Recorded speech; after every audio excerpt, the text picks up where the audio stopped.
effective reps. There just seems to be a lot of conversation about this lately. What the hell? Effective reps. Um, what if I said that all reps are effective? No, you didn't. How dare you?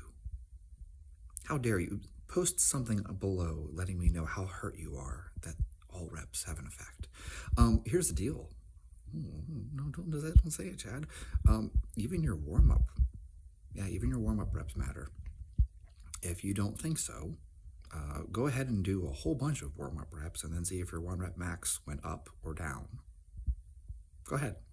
We're going to go for, I'm going to try to hit a new max today, right? And I'm going to try to front squat 355, okay? So, we'll be sure to do sets of 10, all the way up as far as we can, and then we'll switch to sets of 5, and, then we'll do sets of 3, and, take it all the way up until we get to that single at 355, right? Right? Because, those other reps, they're not effective reps. And obviously, I'm making fun of this. I'm pointing out to you that all reps have an effect, therefore all reps are effective reps.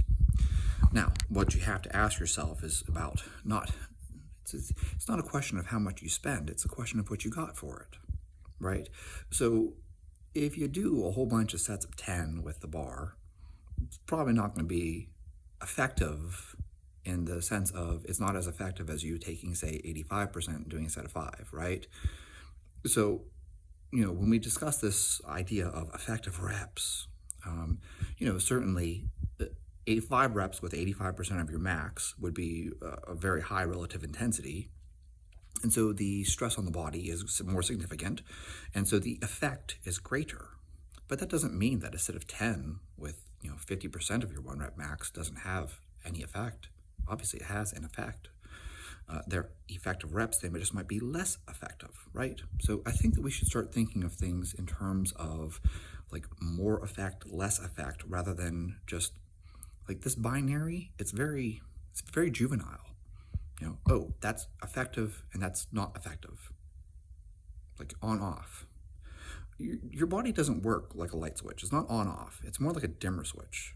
It's like this has some effect and this has more effect as we turn it up. So if you were to do, say, sets of 5 at 80%, right? That's a relative intensity that's less than doing, sets of 5 at 85%. Okay, that's what should be obvious. Thanks, folks.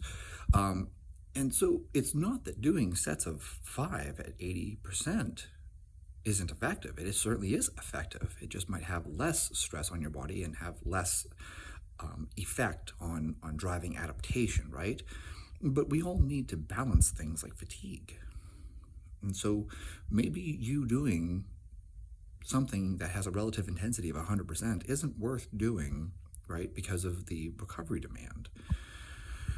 And so people get all weird about this shit. I'm going to tell you something right now. As an old man, effective reps, this whole concept of like, only the last 5 reps of a set matter because they're the hard ones, right? I don't buy that. And I'll tell you why. I've done everything you can think of, from doing crazy, stupid things like sets of 50, because, that's a hockey thing. And I used to do that on a regular basis. I'd weigh like 155 pounds for sets of 50. I'd do like multiple sets of this. That worked. I had really big quads. People made fun of me because my quads were really, really big, like disproportionately big. And I have very tiny, skinny little arms and tiny, skinny little calves. So it looked weird because I had these really big, thick quads and like twigs for calves and arms. So it's kind of a weird look. But I don't care how I look.